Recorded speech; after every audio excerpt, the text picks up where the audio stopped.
Welcome to the Hudson Show. Coming up, the world's first luxury airline for dogs. Plus, you won't believe the unusual things that have made people cry. All that and more on the way next. It's the Hudson Show from RadioU. I just saw this. A restaurant in Verona, Italy, has started a controversial new option for diners. They're willing to give you a free bottle of wine for the table. All you have to do is trade in your phones. They say that so far, since they instituted this policy, 90% of customers have opted to trade in their phone during the meal in exchange for that free bottle of wine, which, if that's the type of thing you're into, that would be very enticing. But I mean, and it makes sense too. You trade one phone addiction for alcoholism. What's the big deal? But I understand, like, the idea that, okay, giving up your phone, that'd be difficult, perhaps. Maybe you'd have a lot of anxiety with that. And maybe the wine, a little liquid courage, it just greases the wheels, it eases the tension a little bit the first time. And then all of a sudden you get a little used to having no phone at the table. It probably makes a much nicer ambiance in the restaurant. I get all of that. And I'm interested if this were to expand. I think, what would other restaurants offer if wine, because, pop and iced tea, that wouldn't exactly do it for most people. I don't think that'd be enough, but you start seeing places offer a little bit better deals that want to create a nice environment and just get people talking to each other instead of staring at screens. But as I continue down this road, what I have pictured in my head, I don't know why, is a dad that just loves deals. And so he's got like some kind of app that tracks all the different restaurants and what they offer. And like every weekend, you're going to a different restaurant with dad because this is the restaurant that lets you get 6 free boneless wings if you trade in your phone. Meanwhile, he's got like a fake phone that he trades in and he's cackling to himself. I can check my phone anytime. They don't even know. What are they going to do? What are they going to do? Why? That's what I have in my mind. Maybe that's because that might be me one day. The search for the Loch Ness Monster is about to get even bigger. The Loch Ness Center, which is conducting this, trying to make it the biggest search for the Loch Ness Monster ever, is now trying to get the attention of NASA. They're asking NASA to support in the search for the Loch Ness Monster. Now, you may be wondering what I was wondering, and that is, how could NASA help with the search for the Loch Ness Monster? NASA's space, Loch Ness Monster's in like a big, deep lake. Well, when asked, Amy Todd, marketing manager for the Loch Ness Center, said, quote, "We're hoping the experts from NASA might have some advanced imaging technology to scan the loch." They're hoping. That's you're just throwing everything out there now. Listen, NASA cannot. They're too busy. You're asking the wrong agency. Not only are they space and you're talking about water, but also NASA's too busy promising us that we're one day going to go back to the moon. And we can't even be sure that they're going to actually accomplish that. Forget about finding a Loch Ness Monster. It seems that the Golden Bachelor is a Golden Bachelor once more. After getting married on live TV in January of this year, the Golden Bachelor, Gary Turner and Teresa Nist, have announced they're already getting a divorce. Apparently, they just could not settle on a place to live together because of both of their families being in different locations, which I guess is good that they're prioritizing their kids and grandkids over each other since they've only even known each other for a few months. And I guess while the Golden Bachelor set out to prove that you're never too old for love, which I think is true, it's also proven that you're never too old to be bad at relationships.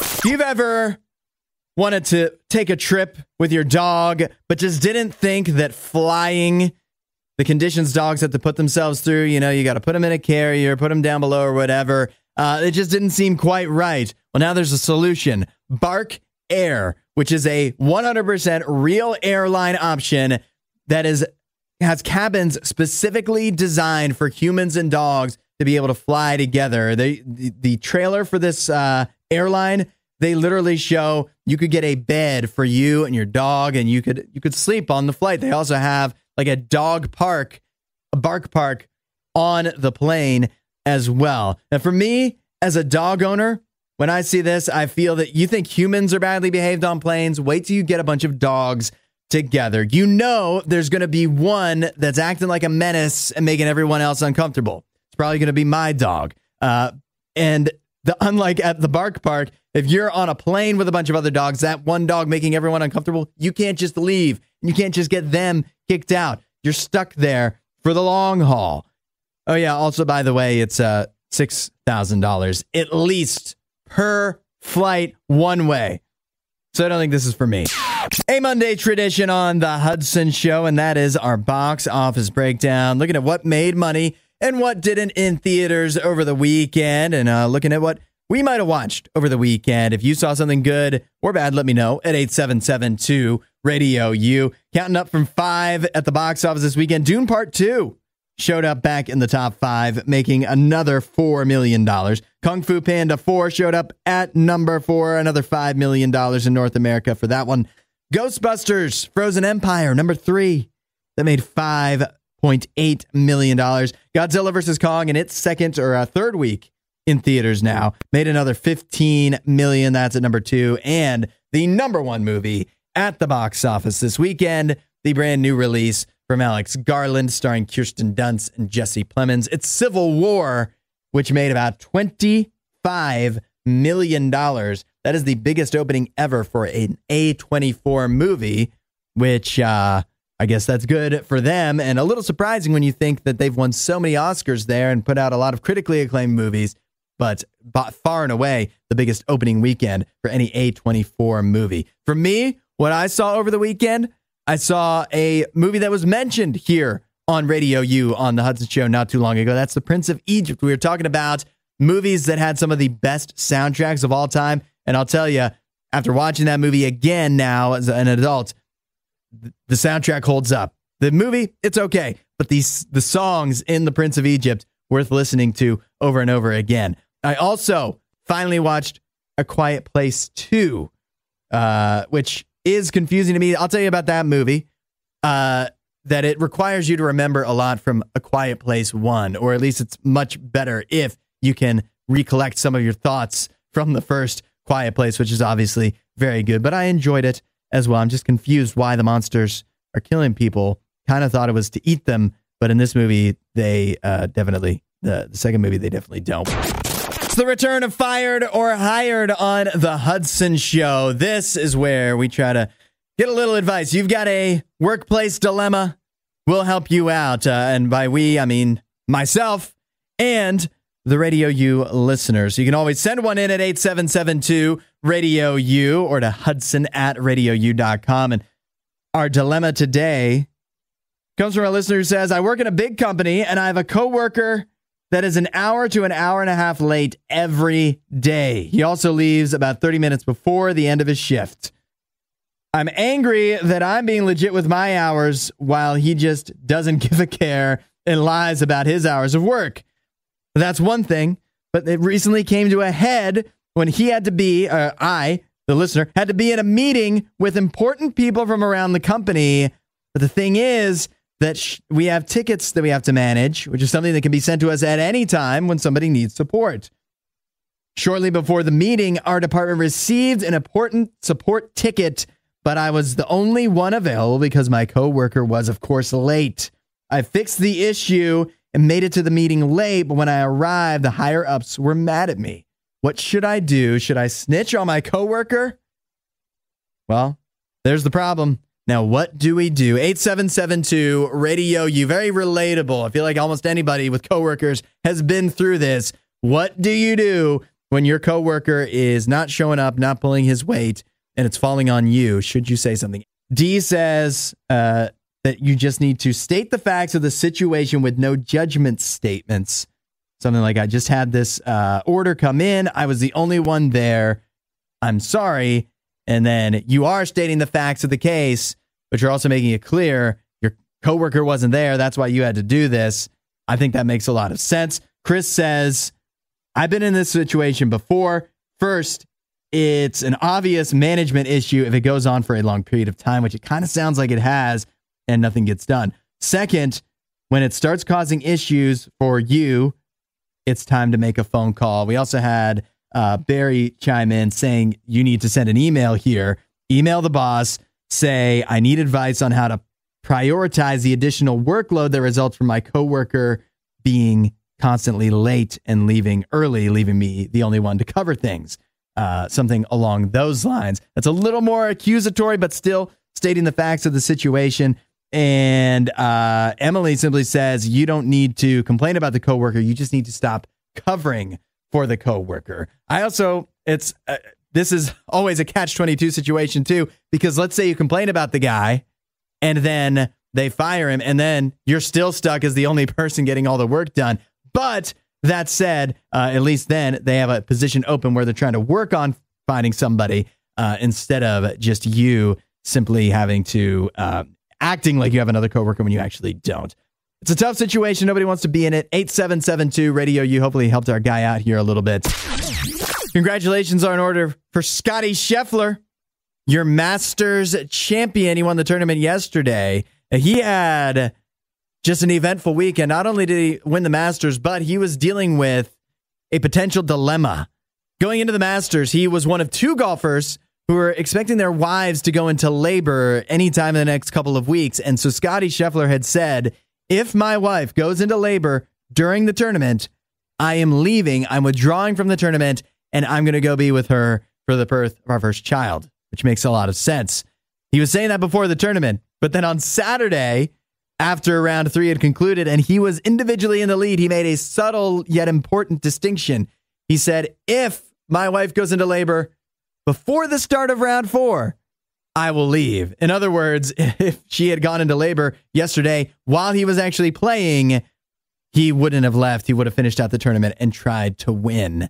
Fortunately for him, he got the best of both worlds. The baby hasn't come yet, and he did wind up winning the Masters. But I wonder where he would have drawn the line, because he was the leader after round 3. Would you leave if you're in like 10th place? Like if you're 5 strokes back? How far down would you have to be where you would still withdraw the following day? And how many events are there that you can participate in instead of your wife's giving birth?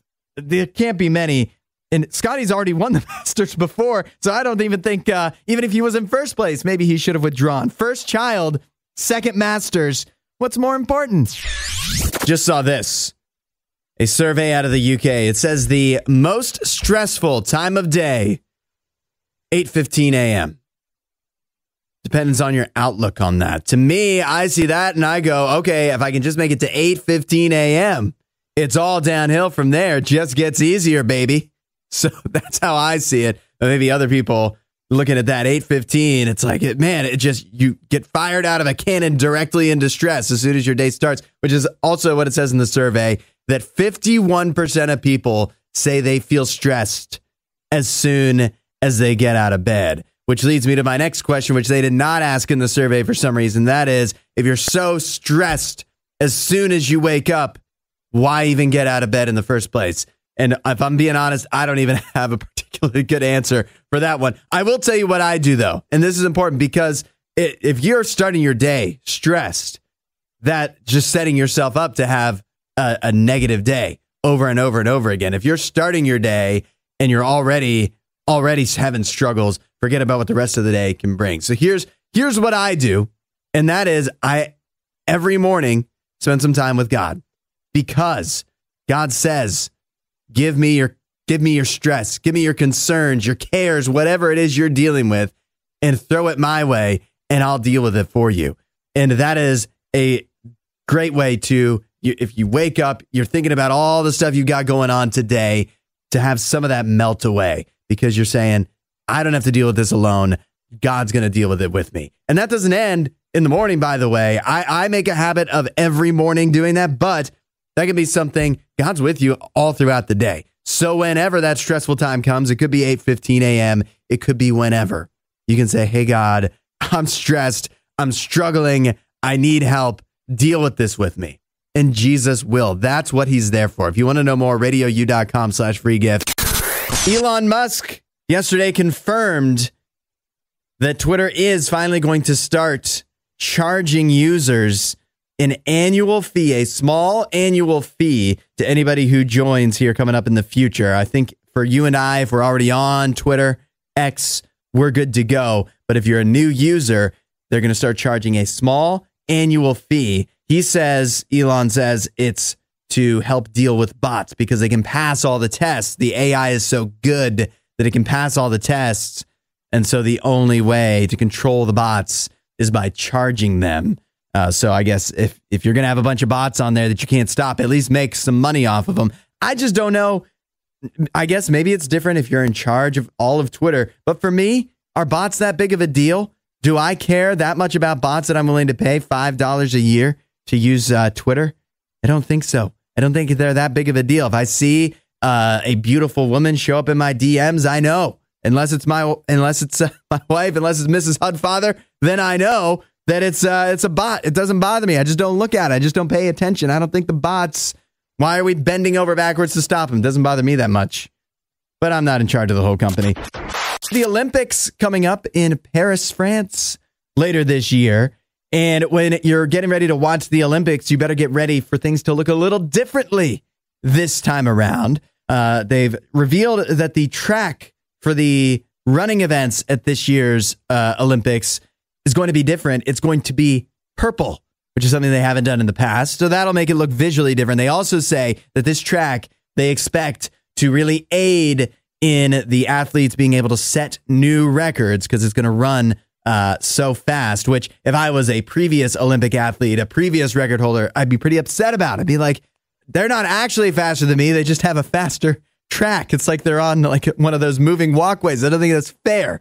Another thing that's going to be a little different about the Olympics this time around, I don't know if you've seen, they've also revealed the USA men's and women's track outfits. And while the men's are fairly standard shorts and a tank top that's, skin tight, the women's outfit, it's not skin tight. It's just skin in the groin region. It is shockingly revealing. Now, granted, I've only seen it here on a mannequin. I've not seen it revealed on an actual woman, but I don't know that an actual woman would really want to wear this. Maybe I'm wrong. Maybe they want, it is probably good for speed because, again, you don't want skin tight. You just, the less fabric and things holding you back, the better. But I'm telling you, it is shockingly just the way it's cut in the nether regions is, I didn't know there was going to be another event at the Olympics this year, bikini waxing, because it is. Just saw this new survey from Gallup. They do this routinely where they ask people, are you getting enough sleep? Since 2001, people at that time were saying about 54% of people were saying, yes, I get enough sleep. 45% were saying, no, I do not get enough sleep. That was 20 some years ago. Now, the number of people who say they're not getting enough sleep, record highs. It's gone up from 45% about 20 years ago to now 57%. Almost 2/3 of people are saying they're not getting enough sleep. And that's changed drastically. Why do you think that is? 8772 Radio U. If you've got a good theory of the case. For me, I think it's because we're not tired enough. That might not sound like it makes a lot of sense, but here's what I think. I think we're also sedentary now. We're sitting around looking at screens, looking at our phones, and we feel kind of tired, but we're not actually tired because we're not actually up and around and moving and, doing work with our hands and milking cows and whatever. I think farmers still sleep pretty well and they have to get up real early. I think all of us that are just sitting around all the time, we're like, oh, I'm tired. We're not tired. We're not tired enough to get a good night's rest because we're not worn out when we fall into bed. We're just bored. We're doing a food fight on the Hudson Show on RadioU. Nene has joined me once again. I'm surprised you're back after the first food fight. Can I be honest with you here? That was a disgusting food fight we had prior. But you know what? I'm always just going to give it a second chance. Yeah, that I've done a lot of food fights in my day. The everything bagel, cream cheese, ramen noodles. I don't want to spoil too much because I want people to watch it if they haven't yet on the RadioU Facebook page or YouTube channel. But it was bad. It was horrible, absolutely horrible. And I had an open mind, and it was not good. I have a lot of faith that today's food fight is going to treat you better. Nene, how do you feel about Doritos? I mean, I love Doritos. So there's only like one flavor of Doritos I'll ever really get. And that flavor, Hudson, is the original nacho cheese flavored Doritos. However, if you throw a Cool Ranch my way, I ain't eating it. So what do you got? What I have here is the new late night sizzling cheeseburger Doritos. Cheeseburger. Yeah. Actually, so the thing is I told Hudson not to show me what we were eating. He said, hey, let's do a food fight. I said, okay. Don't tell me what it is. I want to be surprised. I actually can get behind this one. So now I've got the chips here. Do you have a few on your own as well? I'm getting some, yeah. You want to give it a smell test? Smell test. Oh, wow. It smells like dill pickle almost. That's right, doesn't it? Definitely a lot of pickle, maybe some mustard. Okay, I get the mustard part of it. Okay, I'm going to show the chips so that way you guys can actually see what we got. Take a look at this thing. Take a look at this. That's a Dorito. It literally just looks like another Dorito. Like maybe with less cheese on. I really couldn't tell the difference in this. But now it is time for the actual tasting of the Dorito. Hudson already has taken a bite of one. Oh my gosh.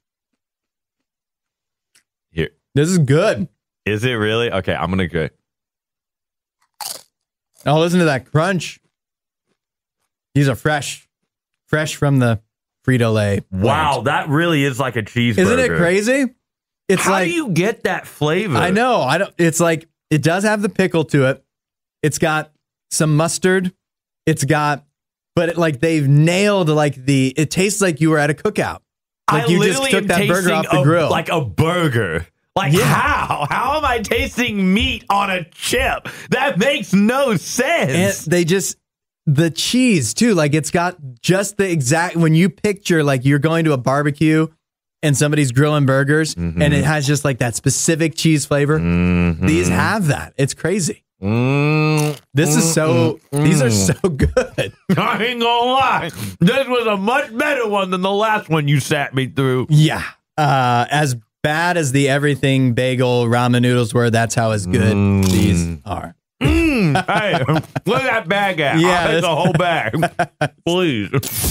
Over the weekend, parents and kids alike were delighted to finally get the brand new episode of Bluey. Apparently, it was the season 3 finale. It was making headlines because it was the longest episode of Bluey they've ever made, 28 minutes.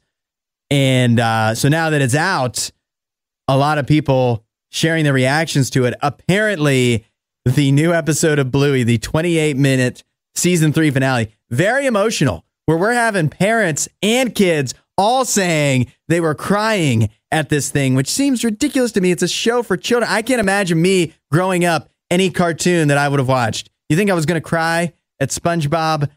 No, I don't think so. But I do want to know.